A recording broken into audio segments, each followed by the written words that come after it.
is time for another episode of the Chicks Cha-Ching Show with Zach Abraham, who is Chief Investment Officer at Bulwark Capital Management. Zach, of course, is a friend of the show, sponsor of the show, and he is our go-to when it comes to everything money related. It's just me and Zach today because Daisy had some other things to attend to.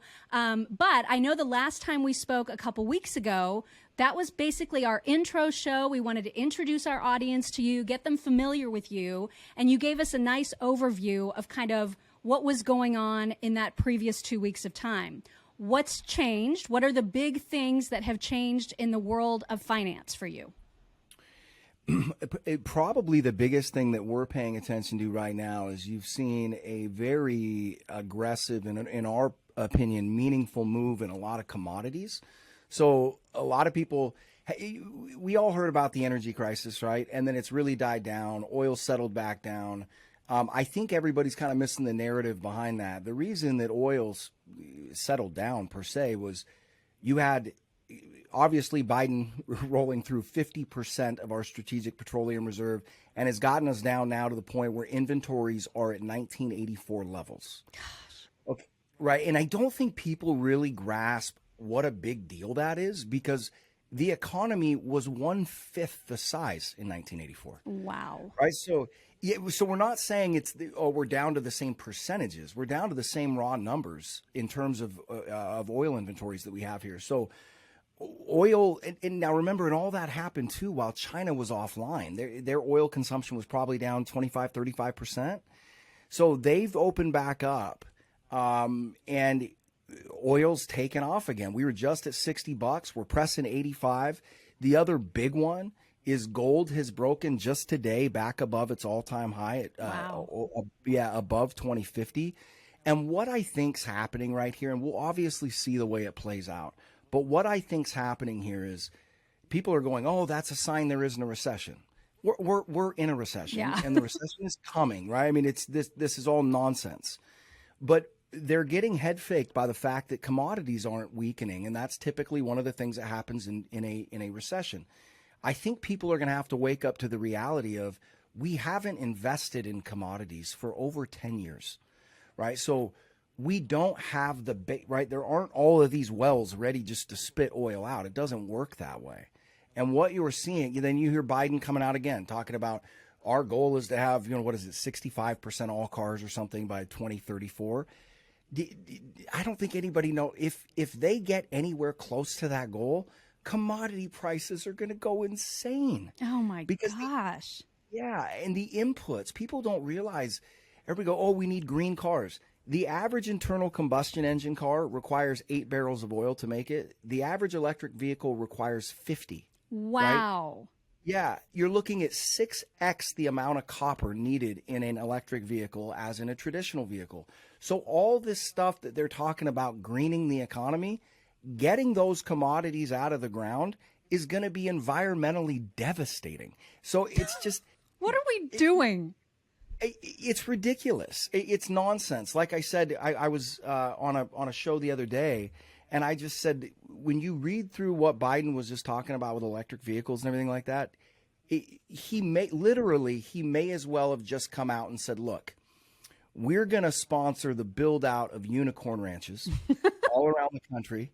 Okay. And you're going to be able to fly your Pegasus or unicorn to work, and you can feed them rainbow nuggets," right? It literally has that much factual basis behind it. It's complete lunacy. It's not going to work. It's not working.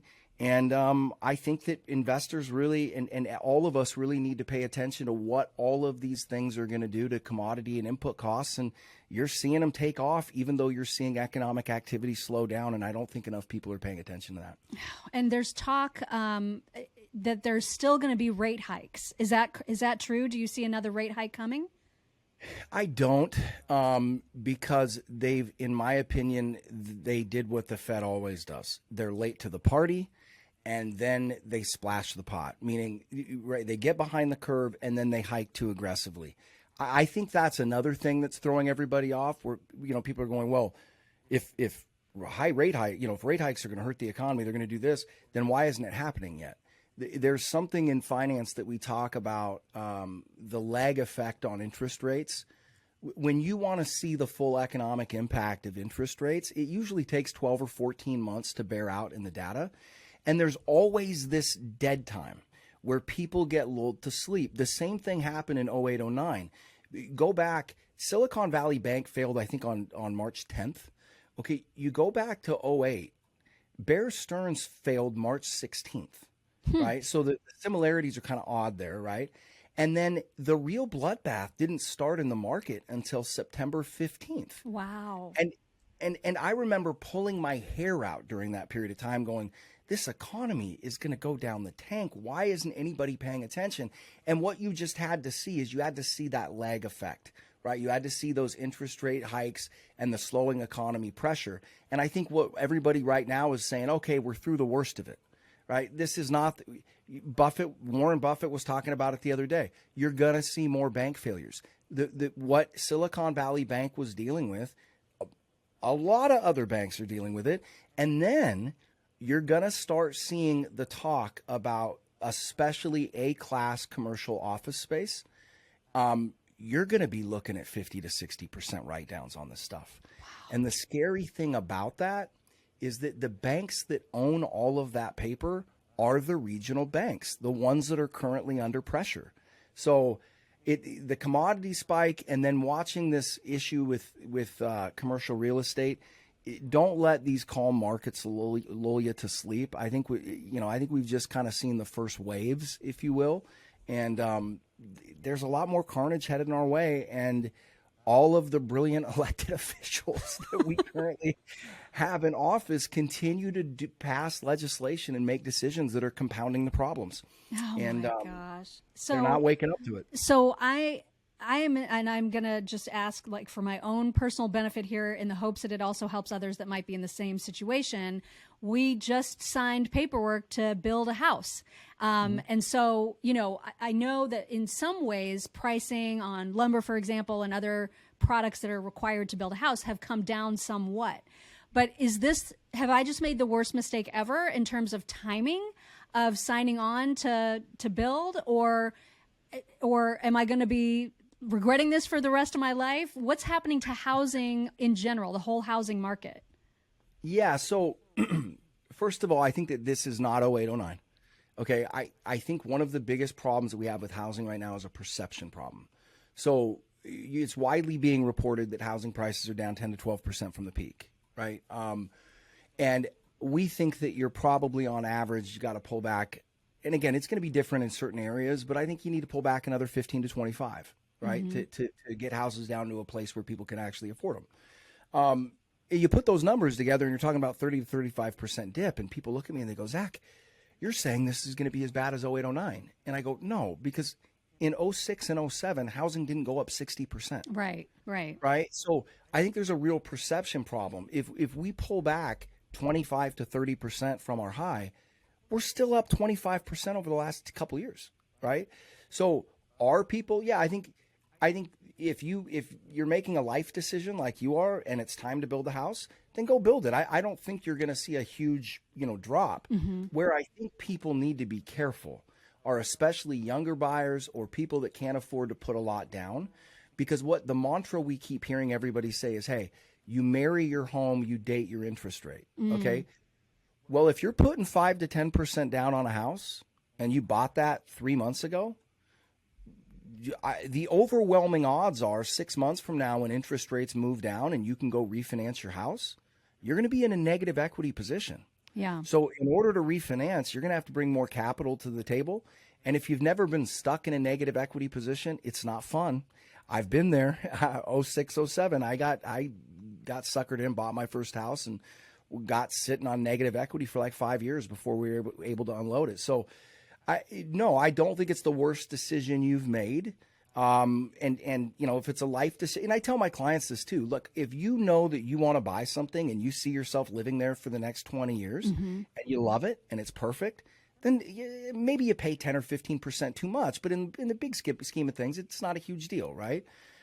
It's especially the people that are on tighter budgets, the younger people, the people that are very budget conscious. I just keep telling them, look, unless you need to, unless it's a lifestyle decision or something like you guys are doing, Just wait.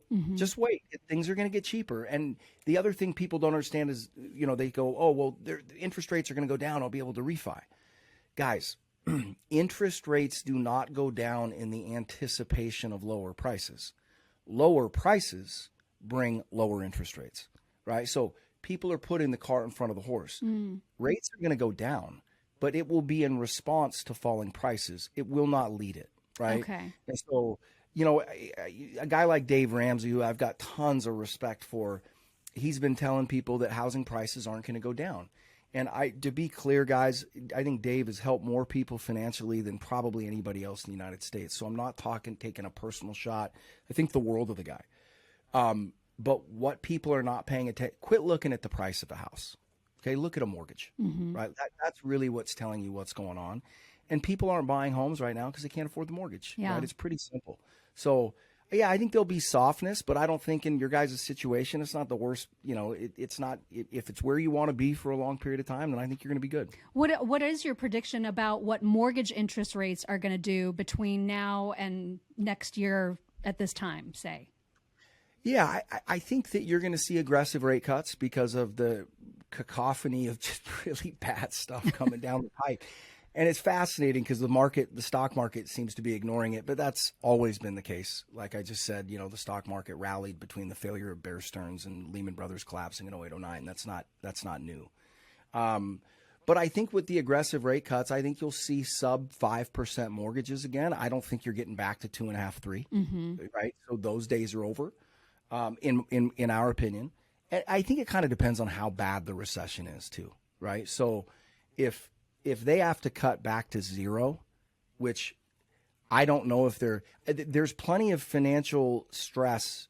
There's a lot of bad things out there that nobody's really paying attention to, right? So there is enough stress and enough problems there to create a really nasty recession that could make them cut back to zero. A lot of that's going to be inflation dependent. So I definitely think you'll see sub 5, but I do think the days of 2.5 to 3 are gone. Okay. Well, I mean, that's fair. So I'm encouraged at least somewhat by the fact that rates may come down by the time it's time for us to mortgage the house. So that's great. And as always, we super appreciate your insight. For those folks who are listening and or watching, you can always post your questions in the comments. And if you've got things that subjects that you would like Zach to address, you can absolutely ask those questions. Zach, of course, is the Chief Investment Officer at Bulwark Capital Management. You can check him out at knowyourriskradio.com. How else might people connect with you? Yeah, they can follow me on Twitter at KYR and then bulwarkcapitalmanagement.com. A lot of, we've done a lot of stuff on YouTube where we've done a lot of, media interviews and things like that. People can find it. Shouldn't be too tough to find, but yeah, Twitter and then just the company website is probably the best two ways. Great. Thank you so much for another great episode of Chicks Cha-Ching with Zach Abraham. We really appreciate it. And we'll talk to you in a couple of weeks.